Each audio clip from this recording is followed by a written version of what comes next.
తమిళనాడులోని ఎడోర్ జిల్లాలో ఆకాశాన్ని తాకేలా నిలిచిన ఒక పవిత్ర కొండ ఉంది.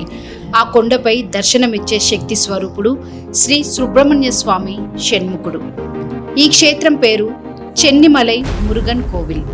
ఇది కేవలం ఒక ఆలయం కాదు, ఇది ఒక మర్మం, ఒక శక్తి కేంద్రం, ఒక చరిత్రలో దాగిన అద్భుతం.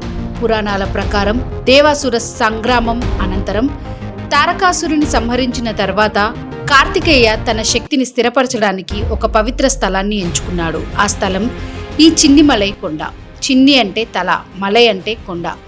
ఈ కొండ దేవతల తలపై ఉన్న శక్తి చిహ్నంగా భావించబడింది. ఒకసారి దేవతలు ప్రార్థించగా మురుగన్ 6 ముఖాలతో షణ్ముఖ స్వరూపంలో ఇక్కడ ప్రత్యక్షమయ్యాడని చెప్తారు. ఇంకో ఆశ్చర్య కథ ఏంటంటే, ఒక గోపాలుడు ప్రతిరోజు తన ఆవులను మేపేవాడు. ఆ ఆవు మాత్రం ప్రతిరోజు కొండపైకి వెళ్ళి ఒక రాతిపై తన పాలను కార్చేది. ఇది చూసిన యజమాని ఆశ్చర్యపోయి తన రాతిని తవ్వించాడు. అక్కడ వెలిసింది స్వయంభూ మురుగన్ విగ్రహం. అది సాధారణ రాయి కాదు, దివ్యశక్తి నిక్షిప్తమైన శిల. అక్కడే ఆలయ నిర్మాణం ప్రారంభమైంది.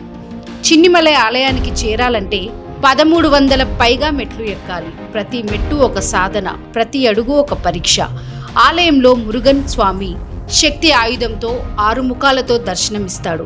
ఆయన పక్కనే వల్లి, దేవసేన దేవతలు ఉంటారు. ఇక్కడ విగ్రహ నిర్మాణ శైలి తమిళ శైవ సాంప్రదాయానికి ప్రత్యేక చిహ్నం. చెన్నిమలై ప్రాంతం ప్రాచీన నాడి జ్యోతిష్యానికి ప్రసిద్ధి. చాలా మంది విశ్వాసం ప్రకారం ఇక్కడ మురుగన్ అనుగ్రహంతో వ్యక్తుల భవిష్యత్తు ముందే లిఖితమై ఉంటుందని నమ్మకం.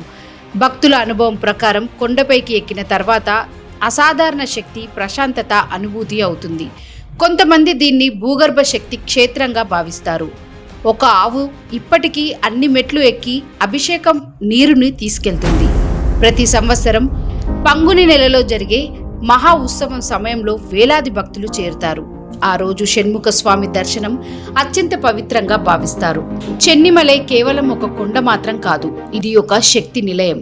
ఆవు పాలను కార్చిన రహస్యం, స్వయంభూ విగ్రహం, షణ్ముఖ దర్శనం, నాడి జ్యోతిష్య సంబంధం ఇవన్నీ కలిపి చూస్తే ఇది ఒక ఆధ్యాత్మిక కోడ్ లాంటి క్షేత్రం.